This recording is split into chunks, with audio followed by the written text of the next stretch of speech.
Hi, welcome back to my channel. I'm Traven, and in today's video, we'll be looking at my TBR for the month of August, which includes my Magical Readathon picks and the third part of my reread of One Piece.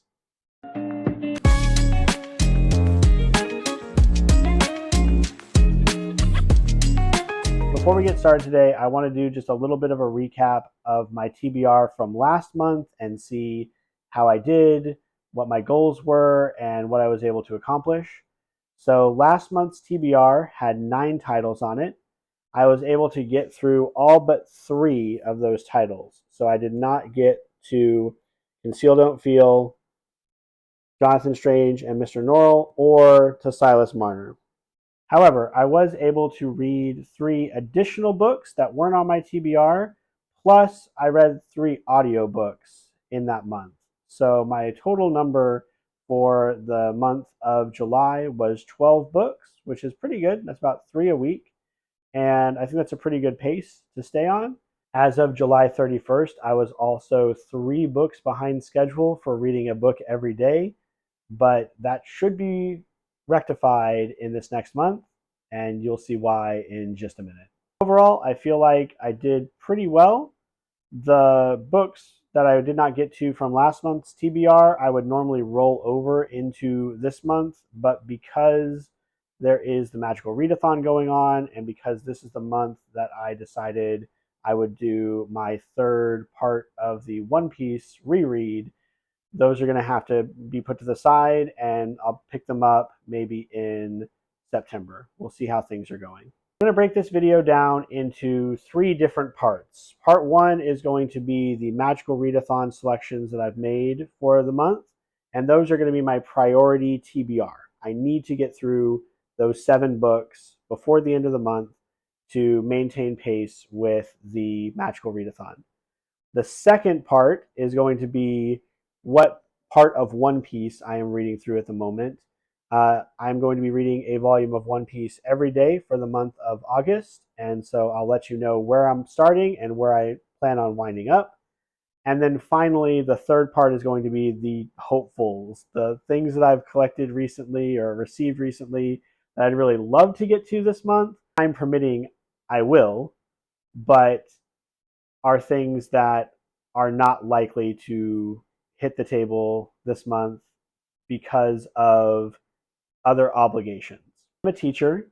School starts back up in about 2 weeks for the students, but for me, it starts tomorrow. The time I've been spending late into the night reading these books and being able to get through a 300 or 400 page book in 2 days might not be possible anymore. We will see. I still have a solid week without students, so there will be different trainings and things going on, but I might be able to find more time than I normally would on a given work day to get some reading done. And so with that in mind, let's talk about the Magical Readathon, and these are my priority reads, the things I need to get through for this month. My first Magical Readathon prompt was a book that had Earth in the title. And while I looked up some different titles to see what was popular or what would have that in the title, when I was going through my shelf, I came across Alastair Reynolds' Blue Remembered Earth, which has been on my shelf for a while. Now, I'm starting with this one this month for a couple of different reasons. The first is it's the first prompt that I looked into when I was doing the Magical Readathon, so it seems appropriate to do that one first. The second is that Alastair Reynolds' writing, he is a very strong writer. It's also a type of writing that's very dense and difficult for me to get through, and this is a 500-page book. So because I've got the concerns with time, and because I know that I typically get through these books at a slower pace, I wanted to start here to get it out of the way first thing. Mark Twain said, if it is your job to eat a frog, that you want to do it first thing in the morning. And if your job is to eat 2 frogs, then you want to start with the biggest frog first. So this is my biggest frog. Not to say that I'm not excited about it. This is the first in a series that I've read the second book of. So I do know a little bit about the world, and it is very interesting. It's just that hard sci-fi that I find a little bit difficult to get through, not because it isn't interesting, but because it is so complicated. I found Alastair Reynolds through Love, Death, and Robots. A few of his short stories were adapted in the first season of that show, and those were the episodes that stood out the most to me. I typically enjoy his short story collections more than his novelizations, but again, I've already read a book in this line, and it was very entertaining. It was just a very long read for me. And so I'm trying my best to start this one up and get through it. I can get to the books that will read a little bit faster for me. My second prompt was a graphic novel or a manga, and for that I'm choosing Constantine Distorted Illusions. So as much as possible with this readathon, I wanted to try to stick with a theme that I was going with for my character and that I was going with for my job that I was pursuing in the Magical Readathon. My character is studying demonology. And so, as much as I could, I tried to make sure that the selections I made with these more ambiguous choices, these broader choices, still had something to do with demons or devils or supernatural elements to kind of inspire me, not only give my reading some sort of cohesive theme, but also to help inspire the continuing story of my character Traben in this magical readathon world. So this is what I'll be reading for my graphic novel choice. My third prompt was a book with black or fire on the cover. So for that, I'm going to be reading Only a Monster by Vanessa Lynn. The reason why I'm picking this book is it's a new acquisition. It's something I just got in the mail. I ordered this one from Pengo Books because the sequel book was available on Fairy Trove, and it seemed like something that I would be interested in reading. So I'm going to I want to prioritize this one. It sounds like an interesting read, and I have the sequel book coming, so I want to get through it this month so I can read the next book when it comes in. Only a Monster follows Joan as she navigates love and turning home from college, I believe, but also finding out that her family is full of monsters and that the boy that she is falling in love with is a monster hunter. And so she has to call in help from this person that she does not like, another monster who does not like her family. It gives me vibes of some of the anime I used to watch, and I feel like it's going to be something that is going to be entertaining to read. So that's why I picked this one up. All right, the last prompt that I have the physical book to show you for the Magical Readathon is a book with a magical creature, and for that I'm picking Sing Me to Sleep. This was the Fairy Loot book for June. This is about a siren who's leading a double life. She's an assassin, but she's falling in love with her Mark, I believe, as a prince. And so it seems like it might be some sort of loose adaptation of the Little Mermaid story. And even if it's not, it seems like it's going to weave those stories of love and duty and the conflict between those two pretty well. That will be my pick for something with a magical creature in it. Magical Readathon books that I do not yet have. For a book that deals with royalty or the court, I am going to be reading The House Witch. It is about a royal cook. It has been at the top of my purchase list for a while. I'm really interested in reading this book. It's another one of these cozy fantasy stories, and those have really been hitting with me this year. So that will be my pick for something that deals with royalty or with the courts. For the first book I saw when I went back on Instagram, I'm going to be reading Gone to See the Riverman. So this is a horror book, supernatural horror from the sounds of it. And what I saw on Instagram was actually the sequel book to this one. Many of the Bookstagram accounts that I follow have read it and recommend it. So I'm interested in reading that one. And again, it has this idea of is this person like a demon or a devil or something? So it also fits with the trend that I am going for as much as possible with this readathon. Finally, I put up a poll on Instagram for my followers to pick my last book in this readathon. The choices were Come Closer and The Good Demon, and Come Closer won out. This should be arriving today. It's another demon possession book. It seems like it will be a very visceral, slow burn, gradual taking over of this woman's body from a demon. And so it seems like it's right up my alley as far as what I'm looking for in this magical readathon and what I'm looking for with these demonology books. Alongside those books, I'll be continuing my reread of One Piece.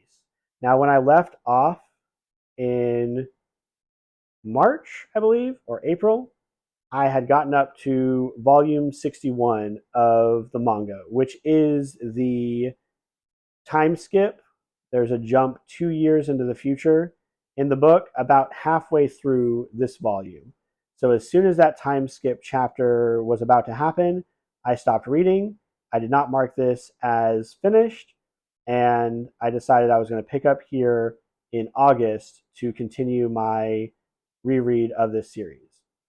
My goal for One Piece is one volume a day. It takes me about an hour to get through a volume. So I don't think that's unreasonable, even with work starting up again. So if I maintain that pace, then by the end of the month, I should be up to volume 92, which is only 10 volumes away from the latest volume I have, which is 102. So I'll be smack dab in the middle of the Wano arc at the end of the month, and likely, given that there's only going to be about 10 volumes between this and what is current stateside, I will probably go ahead and just finish into September and complete my reread of the series. So that's the second priority for the month. I've already read volume 61. Today I need to read volume 62. Those are the two major reading goals I have for this month.